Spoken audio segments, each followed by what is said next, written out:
شالوم شالوم شالوم بركة محرت ጸጋ እግዚአብሔር ድበዝሐልኩም ከመይ ሓዲርኩም ኣና ዓኹም ሰላሕ አዲኔ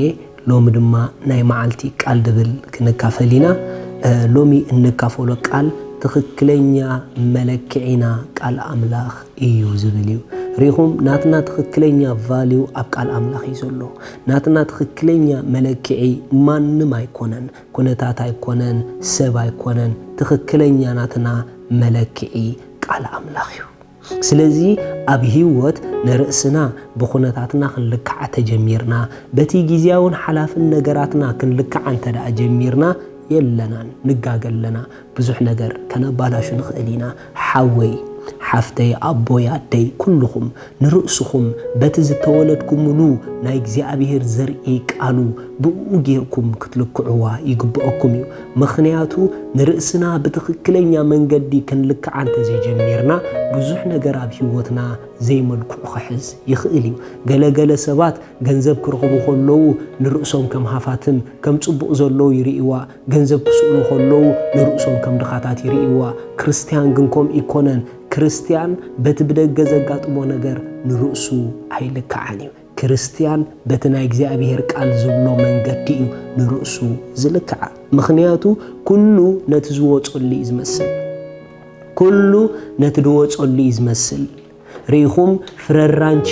ኦማራንቺ ቅድምቲ ፍረ ቅድምቲ ኦም ምርአዩ እቲ ዘርኢ ይዝመጽእ እቲ ዘርኢ ኸኣ መለክዒ ናይቲ ኦም እዩ ንኽልተ ገረብ ኣምፂና ናይተን ክልተ ገረብ ዘርአን እንተዳ ፈሊጥናዮ ጌና ፍረኸ የውፅኣ ከለዋ ናይ ምንታይ ገረብ ምዃነን ክንዛረብ ንኽእል ኢና ምኽንያቱ ጌና ፍረኸ የውፅኣ ከለዋ ንሰን ንዘርአን ስለ ዝመስላ ስለዚ ድማ ንሕና ኣብ ህይወትና ጌና ብዙሕ ውፅኢታት ወላ ኣብ ህይወትኩም እንተዘይተረኣየ ንስኹም ግን ከምቲ ቃል ኣምላኽ ዝብለኩም ምዃንኩም ንርእስኩም ክትፈልጥዋ ኣለኩም መጽሓፍ ቅዱስ ከምዚ ይብል ኣብ ቀዳማይ ጴጥሮስ ምዕራፍ 1 ካብ 18 ካብቲ ካብ ኣቦታትኩም ተቐበልኩሞ ከንቱ ንብረትኩም ከም ብደም እቲ ኣበርን ርክሰትን ዘይብሉ ገንሸል ብኽቡር ደም ክርስቶስ እምበር ብጠፋእ ነገር ብብሩር ወይስ ወርቂ ከም ዘይደሓንኩም ትፈልጡ ኢኹም ንሱ ቅድሚ ምስራት ዓለም ተመደበ ኣብ መወዳእታ ዘመን ግና ምእንተኻትኩም ተጋሕደ ንስኻትኩም እምነትኩምን ተስፋኹምን ናብ ኣምላኽ ምእንቲ ክኸውን በቲ ካብ ሞታት ዘተንስኦ ክብሩ ዝሃቦ ኣምላኽ ኣሚንኩም ኣለኹም ብህያው ንዘለዓለም ብዝነብር ካብ ቃል ኣምላኽ ካብ ዘይጠፍእ ዘርኢ እምበር ካብ ጠፋእ ዘርኢ ኣይኮንኩምን ከም በሓድሽ እተወለድኩም ንሓቅና ሰዓብኩም እንዳተኣዘዝኩም ዋን ግብዝና ንዘይብላ ፍቕሪ ኣሕዋት ንነፍስኹም ኣጽርዩ ብንጹህ ልቢ ንሕድሕድኩም ብሓቂ ተፋቐሩ ሪኢኹም ብህያው ንዘለዓለም ብዝነብር ካብ ኣምላኽ ካብ ዘይጠፍእ ዘርኢ እምበር ካብ ጠፋኢ ዘርኢ ኣይኮንኩምን ከም በሓድሽ እተወለድኩም ስለዚህ ኣነን ንስኹምን ብጎይታና ኢየሱስ ክርስቶስ ምስ ኣመና ብህያው ንዘለዓለም ብዝነብር ካብ ቃል ኣምላኽ ኢና ተወሊድና ዘርእና ካብ ቃል ኣምላኽ ይመጽዩ እቲ ካብ ቀዳማይ ኣዳም ዝነበረ ዘርእና እሱ ይኮነና ኣባና ዘሎ ኣባና ኣብቶም ዳግም ዝተወለድና በሓድሽ ካብ ቃል ኣምላኽ ዝመጸ ዘርኢና ዳግም ተወሊድና ስለዚ ከምቶም ብዝረአ ነገር ንርእሶም ዝግምቱን ዝልክዑን ክንልክዕን ክንግምትን ኣይግበአናን እዩ ንሕና ነቲ ዝተወለድናሉ ዘርኢ ንዑ ኢና ንመስል ትክክለኛ ናትና ኽብረት ትክክለኛ ናትና መልክዕ ድማ እቲ ዝተወለድናሉ ዘርኢ ጥራሕ እዩ ክዛረበልና ዝኽእል ስለዚ ንሕና ንርእስና በቲ ዝተወለድናሉ ዘርኢ ብኡ ጌርና ክንፍትሻ ክንረኽባ ክንበጽሓ ክንሪኣ ከነስተውዕላ ደኣምበር በተሓላፈ ኩነታት ጌርና ንርእስና ክንፈልጣ ኣይግበአናን እዩ ምናልባሽ ብዝተፈላለየ መንገዲ ተሓልፉ ክትህሉ ትኽእሉ ኢኹም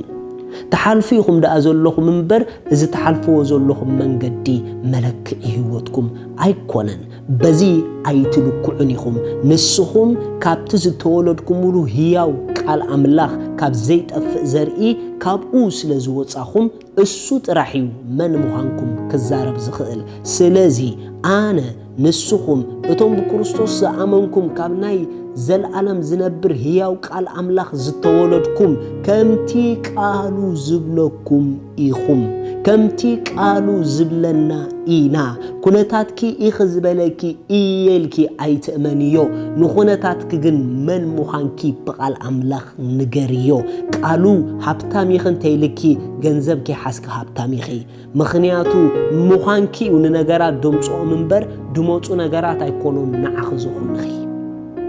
ቃሉ ጸጋ ኣምላኽ ኣለካ እንተይልካ በዓል ጸጋ ኢኻ ቃሉ ቁቡእ ኢኻ እንተይልካ ቁቡእ ኢኻ ቃሉ ጻድቕ ኢኻ እንተይልካ ጻድቕ ኢኻ ቃሉ ድሕንኪ ኢኽ እንተይልኪ ድሕንኪ ኢኺ ቃሉ ኣምላኽ ኩሉ ግዜ ምሳኺ እንተይልኪ ኣምላኽ ኩሉ ግዜ ምሳኺ እዩ ኩነታትኪ ምናልባሽ በይንኺ ዘለዉ ከምስሉኺ ይኽእሉ እዮም ግን ካብ ቃሉ ኩነታትኪ ክትኣምንዮ ኣይግበአክን እዩ ካብ ኩነታትኪ ንላዕሊ ንቓሉ ክትኣምኒ እዩ ዝግበአኪ ስለዚ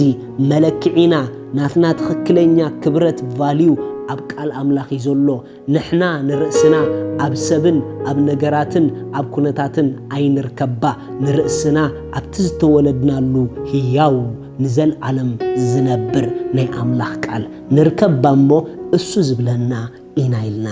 ንእመን ሃሌሉያ ኩልና ከምዚ ኢልና ንኣውጅ እግዚአብሔር ኣቦ ንዘለዓለም ህያው ኮይኑ ብዝነብር ካብ ዘይጠፍእ ዘርኢ ናይ እግዚአብሔር ቃል ስለ ዝወለድካኒ የመስግነካ ኣለኹ ኣነ ከምቲ ቃልካ ዝብለኒ ልክዕ ከምኡ ስለ ዝኾንኩ የመስግነካ ኣለኹ ትኽክለኛ ናተይ መለክዒ ቃልካ ስለ ዝኾነ የመስግነካ ኣለኹ ኣነ ማለት ካብ ቃልካ ዝተወለድኩ ናይ ቃልካ መልክዕ ዘለኒ ምስሊ ዘለኒ ስለ ዝኾንኩ የመስግነካ ኣለኹ ቃልካ ዝብለኒ ኣነ ከምኡ እየ አሜን እግዚአብሔር ይባርክኩም ንጎይታና ኢየሱስ ክርስቶስ ኣብ ህይወትኩም ዘይተቀበልኩም ሓወይ ሓፍተይ ኣቦይ ኣደይ